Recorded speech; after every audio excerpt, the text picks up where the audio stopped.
Assalamualaikum warahmatullahi wabarakatuh. Gimana kabarnya hari ini? Alhamdulillah, semoga baik-baik saja dan sehat selalu. Kembali lagi dengan Bu Novi di sini. Kita akan belajar materi IPS. Sebelumnya, silakan kalian baca materinya dulu.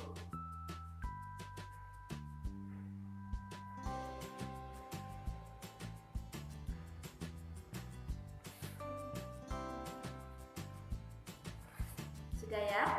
Nah, nanti kita akan belajar ini interaksi antar ruang semuanya. Simak penjelasan berikut ini.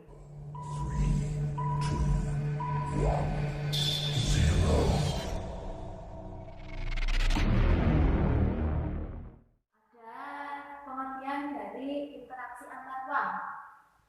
Interaksi antar ruang dapat berupa pergerakan orang, barang, informasi dari daerah asal menuju daerah tujuan. Jadi ada orang, barang, informasi daerah asal menuju daerah tujuan. Nah, ada beberapa kondisi saling bergantung untuk bisa terjadi interaksi ruangan, yaitu yang pertama apa?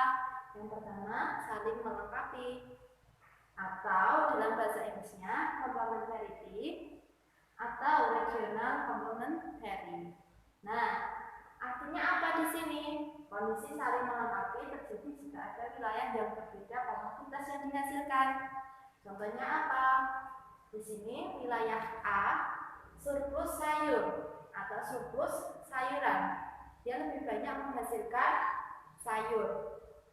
Wilayah B surplus ikan. Dia banyak menghasilkan ikan, tetapi dia tidak banyak menghasilkan sayuran. Nah, wilayah A dan wilayah B ini dia saling bertukar penghasilan karena dia tidak bisa menghasilkan ikan.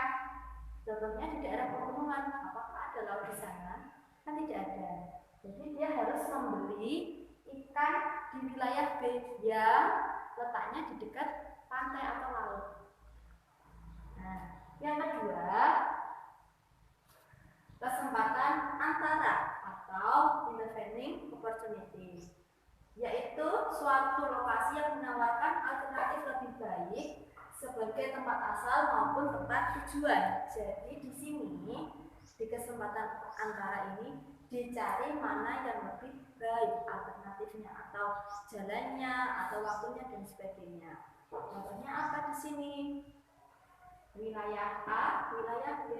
Ini jangan dilihat dulu. Nah, awalnya wilayah A dan wilayah B ini saling bertukar komoditas. Wilayah A di sini surplus sayuran dan minus ikan. Ini terjadi di daerah pegunungan.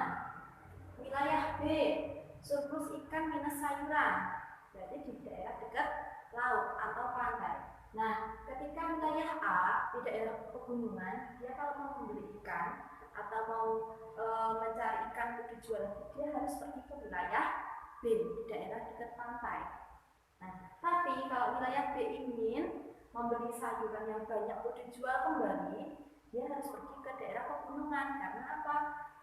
Karena di wilayah pegunungan ini dia komoditasnya lebih banyak ke sayuran. Nah, wilayah A dan wilayah B ini dia saling bertukar komoditas. Tapi setelah ada wilayah C yang muncul di antara wilayah A dan wilayah B dan wilayah C ini komoditasnya sama. Dia surplus ikan, dia minus sayuran juga, tapi jarak antara wilayah A dan wilayah B ini pendek atau singkat. Wilayah A dan wilayah B harus menempuh jarak 100 km. Jadi wilayah A di sini kalau mau membeli ikan harus menempuh jarak 100 km. Tapi ketika ada wilayah C hanya berjarak 50 km. Nah, wilayah A ini dia ganti membeli di wilayah C karena apa? Jaraknya yang relatif pendek atau singkat. Nah, dari keterangan ini, contoh A, B, C, ada interaksi yang kuat dan ada yang lemah. Kuatnya yang mana? A ke C atau A ke B? Kita lihat di sini. Kalau garisnya putus-putus, dia lemah. Tapi kalau garisnya yang nyambung, dia kuat.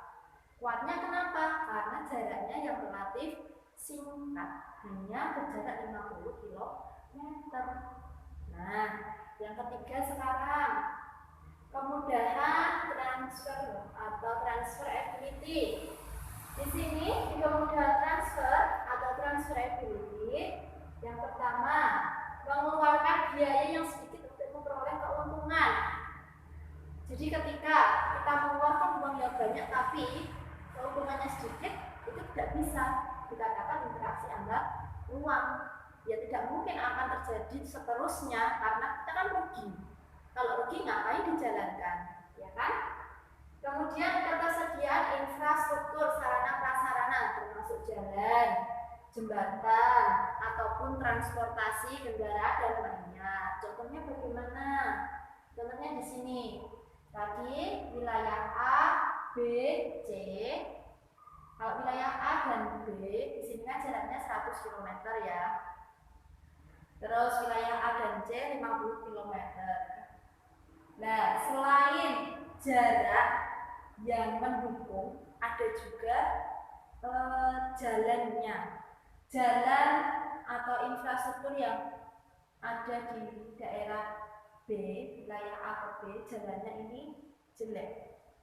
Misalkan wilayah A mau belanja atau mau beli ikan di wilayah B, terus jalannya elek, gak ada transportasinya, dia akan milih pergi ke wilayah C,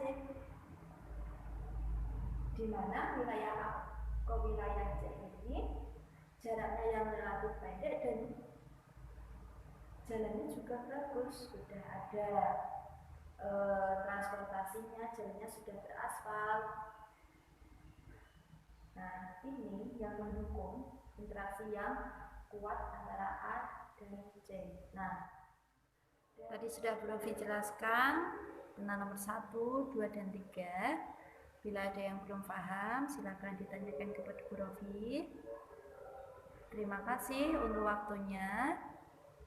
Bila ada salah kata, Prof minta maaf. Kita kembali lagi di channel-channel berikutnya. Terima kasih. Assalamualaikum warahmatullahi wabarakatuh.